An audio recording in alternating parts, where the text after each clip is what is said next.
they were just saying, oh, yeah, he might get slated for, I don't know, maybe one of the executive members, maybe something like that. And don't get me wrong, none of the positions are lower or higher than the other because we all have equal responsibility, but some have more responsibility than others at the actual meetings. As a matter of fact, for president and vice president, it's a requirement that you have attended LTC. Oh, okay. But they slated me for secretary, which is handling all the organization and clerical work in the sense of getting the minutes down, handling the correspondence, and I was very honored. You know, elated. Yeah, absolutely. Absolutely. Because, it's like, it's a prestigious position. It's not just, like any regular position. You have to do work. Yeah. It entails a lot of work. Yeah. But I was very happy about that. And then we went to the conference at January. And, I don't know how my speech went, but apparently it went well enough for me to get elected there. So were you in competition with other individuals who were trying to get the position? It's like, I think it's about 10 or 12 of you on the board, and were there other people also running for the same position as well? How many other people were you up against? I only had one opponent. You had one opponent. The way that they actually slated the individuals was very well thought out in the sense that they had exactly the opposite amount. So, for example, I believe that there are 9 positions altogether. Yeah. And there were 18 candidates. So they had 6 people altogether running for executive member. Right. And 3 of them who would get it. 2 people running for president, 1 person who would get it. So they had it very evenly divided. So I had one opponent who did a fantastic job as well. So they had to give a speech to as well. Yes. And then who would make the decision? Who would be the individual who was going to win the position? Who was going to make that decision? Well, it was an election. Each school that attends the winter conference has a vote. So it was to the representatives of the schools to choose who they thought the best candidate was. Okay. I mean, I know if the representative from Columbia was going to choose you, right? I'd hope so, yeah. They weren't going to choose someone else. No, I'd sure hope. I mean, I can't see the ballots, but I'd hope so. So we know they choose you. And then does everyone have to make their presentation or their speech before the decisions are made? And then once all the speeches are done, then, you sweat and you wait to see if that you were elected or not. Is elected, right? Yes. Or selected. Yeah, elected. Yeah, elected. Yeah, there was a good period, especially when they were counting the ballots. There were a good few hours of where I was waiting, just wondering, did I get it? Did I get it? Did I get it? So it was happening. I believe that you can't restrict somebody from voting in the conference, but all of the representatives have to stay to hear all the speeches. Okay. So everybody had to speak. Everybody got their fair say. I believe it was, I want to say 2 minutes for the speeches. Okay. And they would cut you off. Really? They would cut you off. Now, how much time did you practice your speech? How many times did you practice your speech? How many times did you edit your speech? Because I think the speech was the most important thing as far as going there and having to give the speech. That was the what you were trying to sell. That was the fact that here's Matthew, and Matthew is going to sell this. So I'm selling myself through my speech. How much time did you have to practice your speech? We started working on the speech a little. Well, I drafted up a speech a little bit before winter break. Anything specific you had to talk about? I was really just trying to talk about, as a matter of fact, one of the things that we'll talk about later probably is that Columbia wrote the NJASU's Constitution all these years ago. Yeah, okay. A lot of people, as they said, they thought that, nobody has been from Columbia. Columbia basically wrote the charter for this organization about 82 years ago at this point. Wow. What a lot of people don't realize is that period from 1933 until I think 1954 was when we had our last member. There was almost consistently member of Columbia on that board. There were presidents, there were secretaries, there were vice presidents, I believe. But we had representation throughout those years, and then it just vanished. So I tried to touch on that. I tried to touch on the fact that we're a community that has offered great things to the NJASC in the past, and we're looking forward to do so in the future. Now, for people who don't know what they do, what exactly does the New Jersey Association of Student Council do? What are some of the things that they do?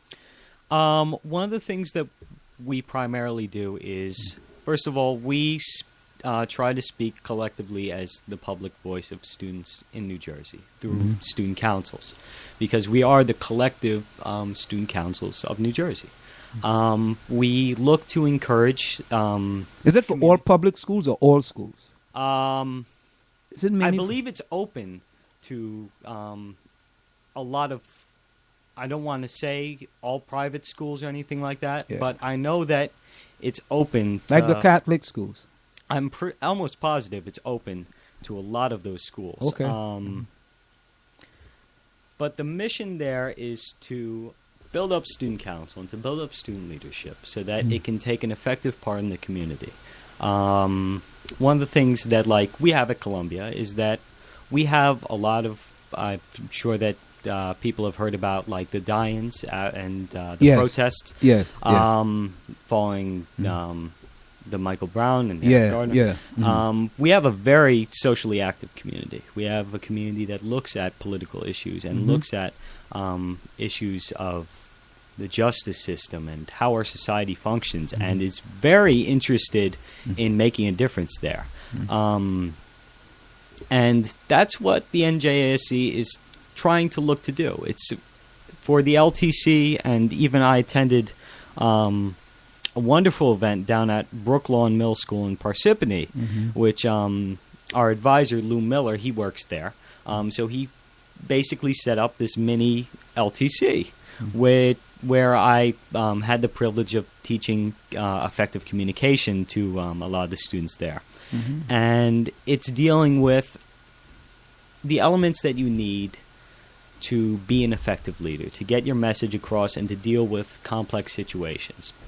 This can be resolving conflict, managing diversity, effective communication, building a team, all sorts of lessons that aren't only just for student council leaders, but are for all leaders in general, and which is why LTC was even opened to any kind of student leader, not even if you have to be on student council anymore.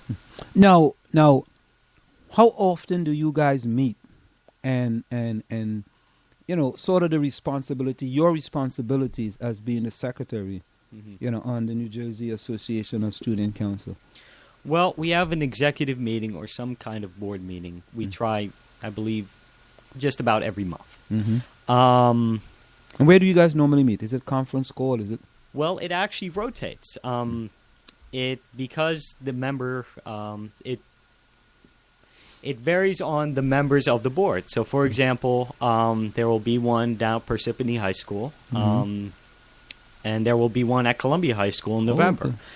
So it goes to the high schools of the executive members, or the members of the executive board, I should say. Occasionally it can happen, for example, we will be going to Albuquerque for the national conference of all the student councils.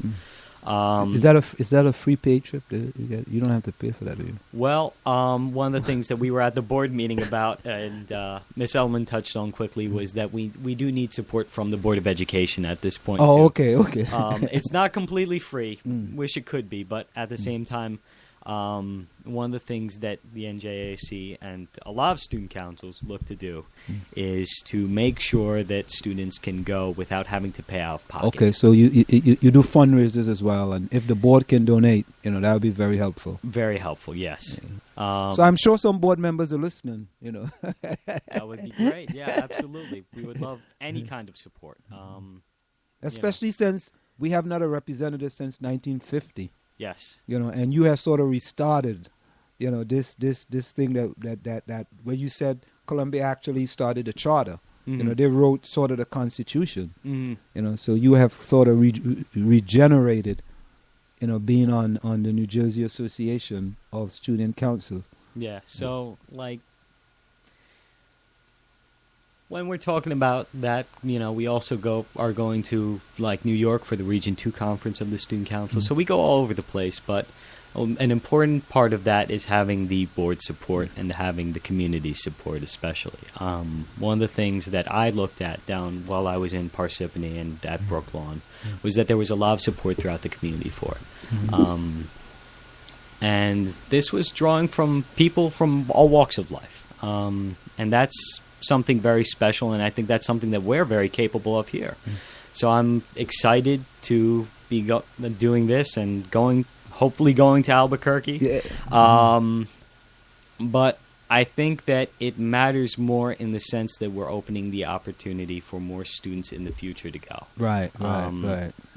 LTC and regional conferences and all this stuff is great, but it has to be supported. It has to have it can't be done just simply through student initiative, because I can guarantee you a lot more students would have gone had it been advertised more and had it been supported more. Right. I served on student council for many years now, and LTC I only heard after I went to the College of New Jersey after the fall conference, after they said LTC, and I was completely stunned that there was this huge leadership conference that many students have gone to in the past, and that Columbia has not consistently sent delegates to, and also the middle schools. The middle schools have the opportunity to send them as well. And I think they would be hugely beneficial for all the students and as well as for the advisors. It's for the advisors. There is professional training for the advisors there. So, Matthew, you should give yourself a pat in the back, because it appears to me that you're a game changer.